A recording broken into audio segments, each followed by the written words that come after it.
Pra vëllezër të ndershëm, për këtë arsye, ata të cilët adhurohen pos Allahut Azza wa Jall, ata adhurohen me të padrejt. Ata adhurohen me të padrejt. Nuk meritojnë adhurimin për çkak se janë të paaft. Thot Allahu në Kur'anin e Kerim: Innal ladhina tad'una min dunillah lan yakhluqu dhubaban walau ijtama'u lah. Pra të zotra që i adhuroni pos Allahut Azza wa Jall, krejt më të bu me kriju një miz, a kanë mundësi me bo një miz? Allahu tha s'kanë mundësi me bo këta edhe nëse të bo. Në vitin 1952, prej vitit 1952 deri në vitin 1972, 20 vjet plot janë përpiq që ta krijojnë një miz. Allahu Azza wa Jall i tha diçka dhe tjetër, jo miz, jo mos shkoj, jo për të kriju. Tha po Allahu Azza wa Jall tha unë, krejt shkencëtarëve botëror, prej gjinëve dhe njerëzve, tha unë pa i tham diçka, nëse rëmbyen apo e merr miza diçka, keni mundësi një kokër sheqeri apo diçka që e merr miza me shpëtu. Ajde mledh nuk krejt shkencëtarët e botës, dhe që miza po ven sahanin tanë, pe hap një kafshat, pe merr një kafshat shpëton. Mujshi me shpëtu. S'keni mundësi, Allahu thot në Kur'anin e Kerim: Wa i yaslubhumu dhubabu shay'an la yastanqidhuhu min. S'ka ekip shpëtues. Për shkak se shkencëtarët që tërvin pas disa shekujve, që të vërtetojnë se miza kur ta han kafshatën e tretë me njëherë, s'ka mundësi që ta shpëtojnë atë të cilën e ka morë. Thot Allahu: daufat talibu wal matlub. Pra të ditë janë të dopt, edhe ai që i lutet atij, edhe ai i cili është i lutur, të gjithë janë të dopt.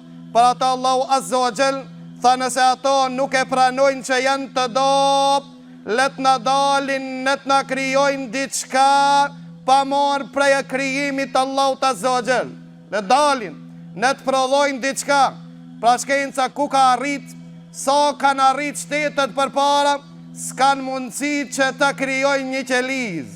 S'kan mundësi që ata 1 mililitër gjak të prodhojnë. S'ka mundësi. A dini përse?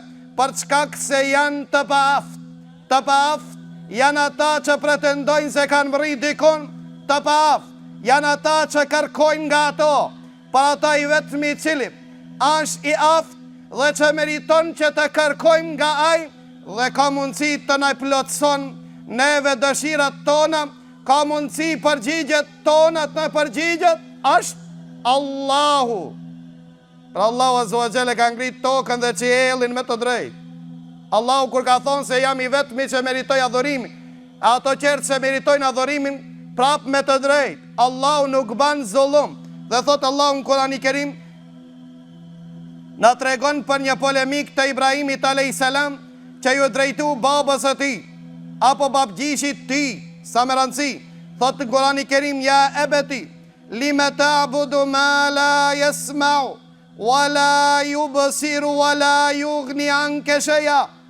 O baba jam, si mora po e adhuron ata që nuk të ndëgjon, si po adhuron atë të cilin nuk të shiqon, si po adhuron ata që nuk ka mundësi të sjellë dobi fare.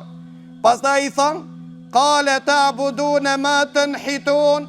Kjo ma e çuditshme qim, o baba jam, këto idhujmë pe i gëdhend me dorën tonë. Ti pe i gëdhend pi zbukuron, edhe pse po jesin të shëmtuar prap, me ata qish pe adhuroni, qish po ju frik, qish po ju nënshtroni atinve që ju pi gëdhendi me durat tuaj. Wallahu khalakakum wa ma ta'malun. Kurse Allahu ju ka kriju juve, që ju ka mësu me i gëdhend, dhe i gëdhendur jash i krijuar prej anës Allahut. Guri prej kujt? Guri kush e krijoi? A nuk është Allahu?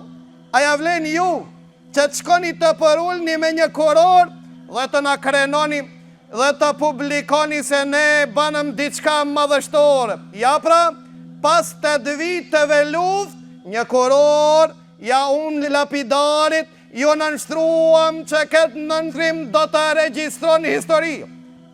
Kjo do të regjistrohet në historinë e shejtanit. Ju nuk pranuat që nënshtroni Allahut, që ju nderoj, që ju krejoj, që deshtja Allahu që ngrite, Allahu ju përbuzi dhe ju boni, të ju përuni dikuj.